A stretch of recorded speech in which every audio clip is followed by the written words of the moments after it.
सभी को नमस्कार। आज की +1 पॉलिटिकल साइंस की क्लास में आप सभी का स्वागत है। आज हम लेसन 7 राष्ट्रवाद को शुरू करने जा रहे हैं। तो सबसे पहले इस लेसन में हम देखेंगे कि ये लेसन हमें देने का उद्देश्य क्या है।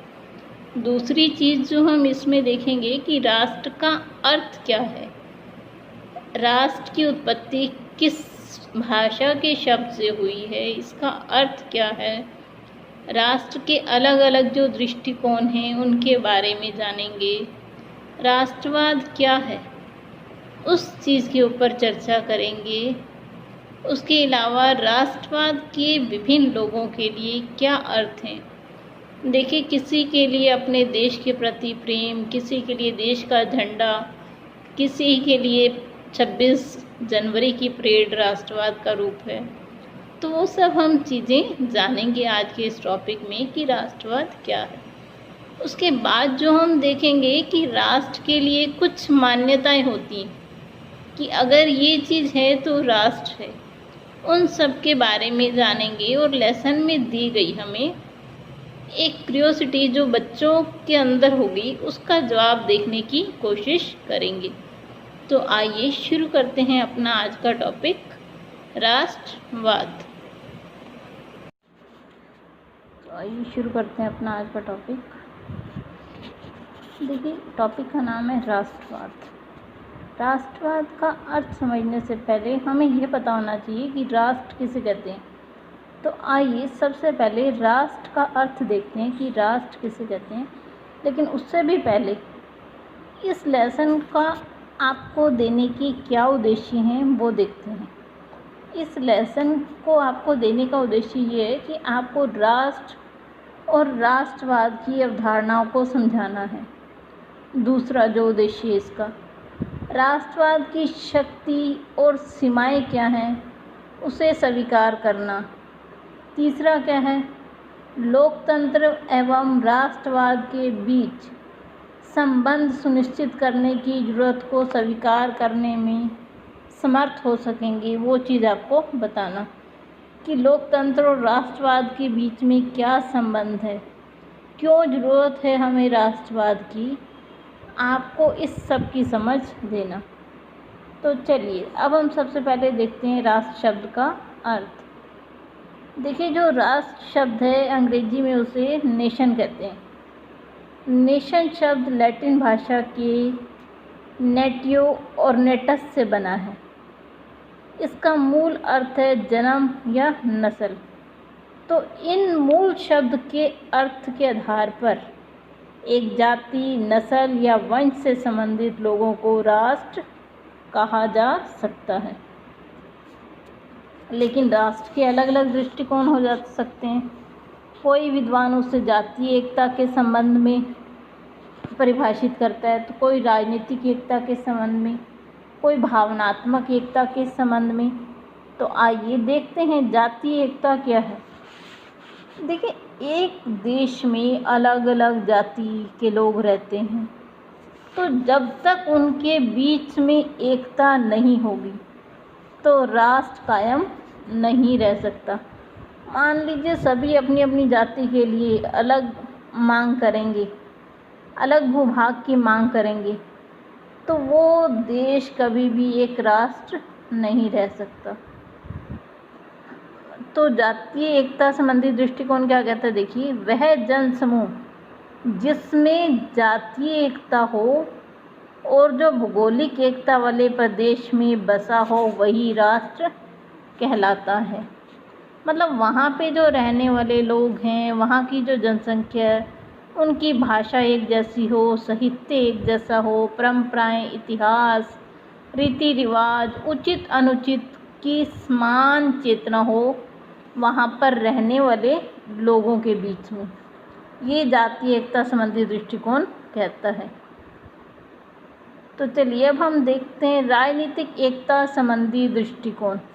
जिन विद्वान सोचते हैं कि राजनीतिक एकता होगी तभी राष्ट्र बन सकता है, तो उनका क्या मानना है। देखिए, वो क्या कहते हैं, राष्ट्र और राज्य लगभग एक समान है।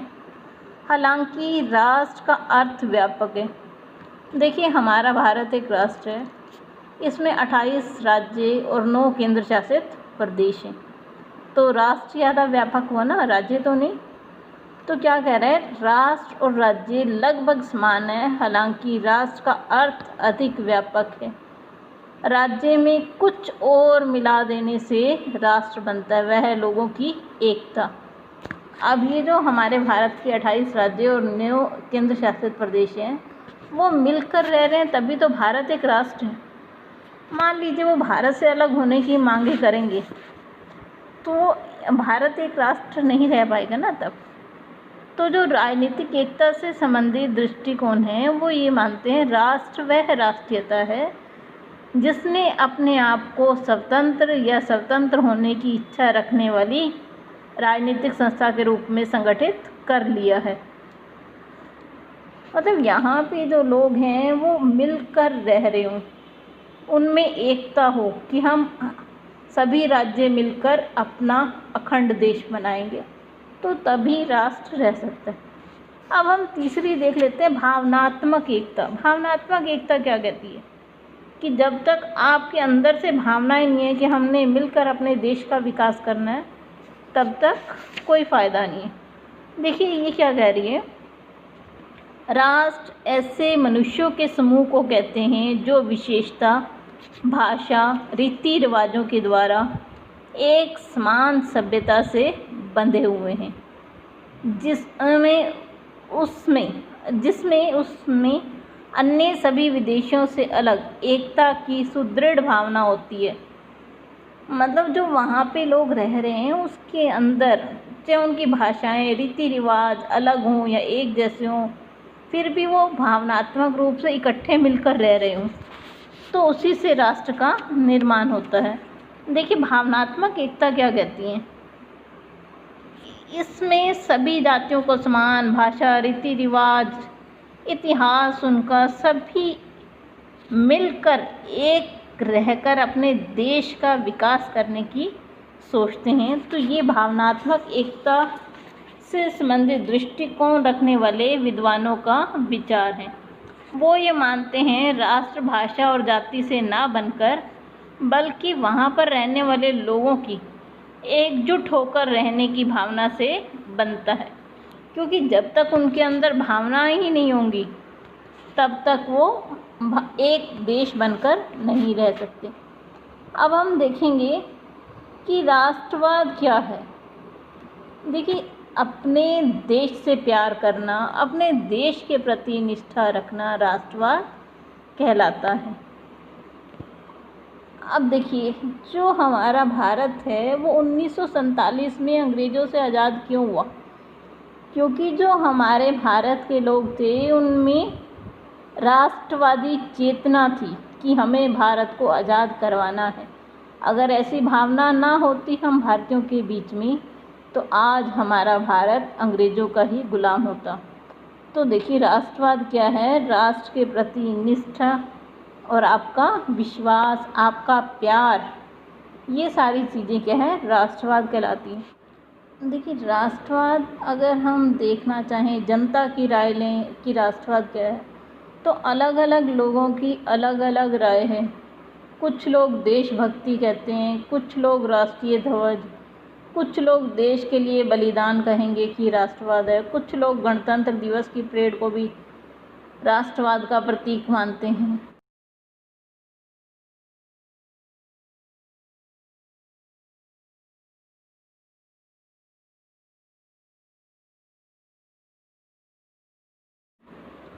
तो अलग अलग लोगों की अलग अलग राय है। जबकि राष्ट्रवाद अगर हम देखें तो राजनीतिक सिद्धांत के रूप में उभर के आया है। इसने इतिहास रचने में महत्वपूर्ण भूमिका निभाई है। इसने अत्याचारी शासकों से देश को आज़ादी दिलवाने में सहायता की है। इसके साथ ये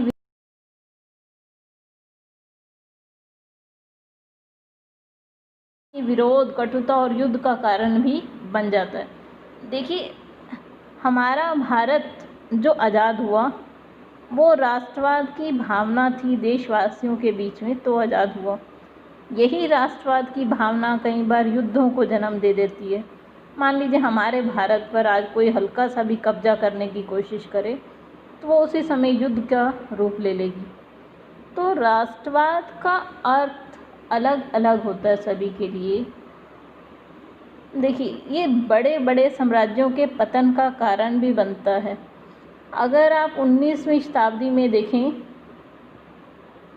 तो जर्मनी और इटली का गठन हुआ था, ठीक है जी, जिससे राष्ट्रवाद से उनके बीच में एकता सुदृढ़ हुई थी। लेकिन लातिनी अमेरिका को देखें, उसमें नए नए राज्य बने थे, राज्यों की सीमा का सुदृढ़ीकरण हुआ था, ठीक है जी।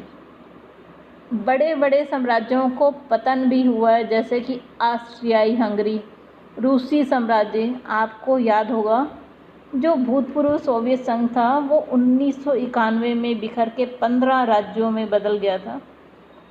तो देखिए, राष्ट्रवाद की भावना कई बार राष्ट्रों को जोड़ने का काम करती हैं और कई बार तोड़ने का काम करती हैं।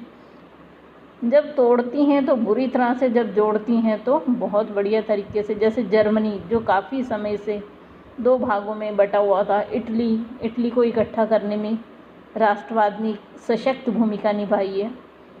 ऐसे ही किसी राष्ट्रवाद राष्ट्र के प्रति भक्ति, निष्ठा और उफान लाती है। आगे हम देख लेते हैं कि देखिए, राष्ट्रवाद की भावना से ही ब्रिटिश उपनिवेश जो थे वो भारत से जा पाए। वर्तमान समय में अनेक राष्ट्रवादी संघर्ष चल रहे हैं जो कि एक खतरे की घंटी है।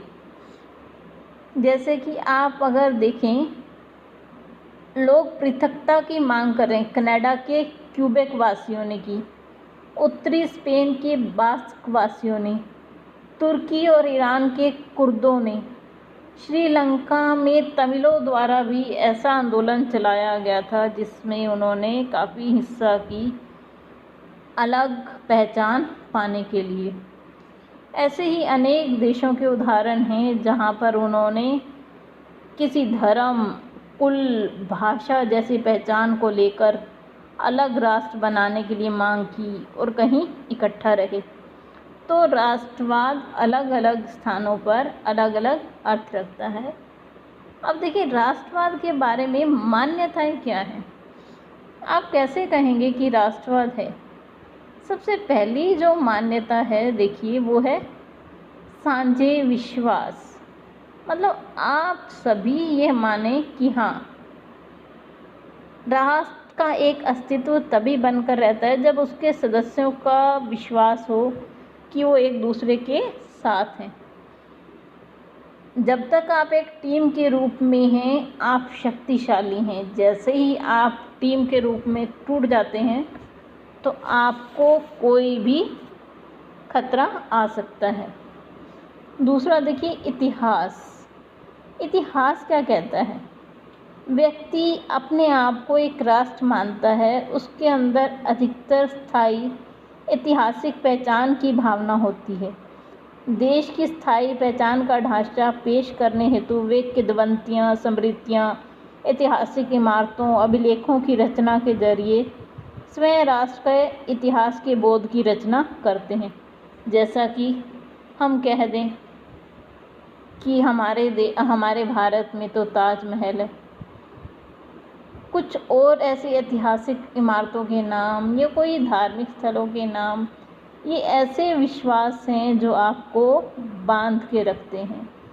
नेहरू जी ने अपनी किताब डिस्कवरी ऑफ इंडिया में भी लिखा था कि बाहरी लोगों में विविधता और अनगिनत विभिन्नताएं थी, लेकिन हर जगह एकता की वह ज़बरदस्त छाप हमारे भारतीयों में है।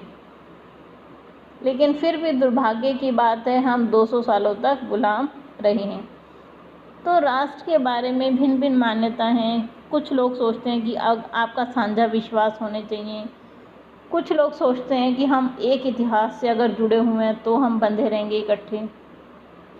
कुछ लोगों का मानना है कि भू क्षेत्र मतलब जिस जगह पे हम रहे उसकी पहचान की वजह से हम अपने देश से बंधे रहते हैं। जैसे कि हम मातृभूमि या पितृभूमि या उसे पवित्र भूमि मानते हैं। जैसे कि हम मान लीजिए भारत में रहते हैं तो भारत हमारे लिए पवित्र भूमि है। तो ये भू क्षेत्र, साझे राजनीतिक विश्वास, साझी पहचान, ये वो सब चीज़ें हैं जो राष्ट्र के बारे में हमारी मान्यताएं हो सकती हैं कि हाँ ये चीज़ है तो हम एक राष्ट्र हैं। अभी आपसे ये जो लेसन में ही आपको दिए गए हैं छात्रों का जिज्ञासा जानने के लिए, उनके दिमागों में चल रही कि आपकी क्या सोच है इसके बारे में, वो जानने के लिए प्रश्न दिया गया। देखिए क्या कह रहा है, आपका जवाब क्या है। भूमंडलीकरण के इस दौर में दुनिया सिकुड़ रही है। हम एक विश्वग्राम में रह रहे हैं, राष्ट्र अब अप्रासंगिक हो गए। तो क्या ये सही है या ये लड़का सही है? वो कहता है ऐसा नहीं है, राष्ट्रवाद अब भी प्रासंगिक हैं।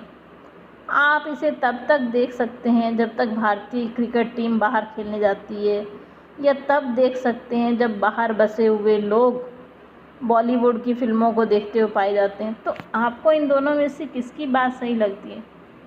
देखिए सही बात है, भूमंडलीकरण है, हम एक देश से दूसरे देश में आसानी से जा सकते हैं, लेकिन फिर भी जो राष्ट्र की एक पहचान होती है वो अब भी मायने रखती है।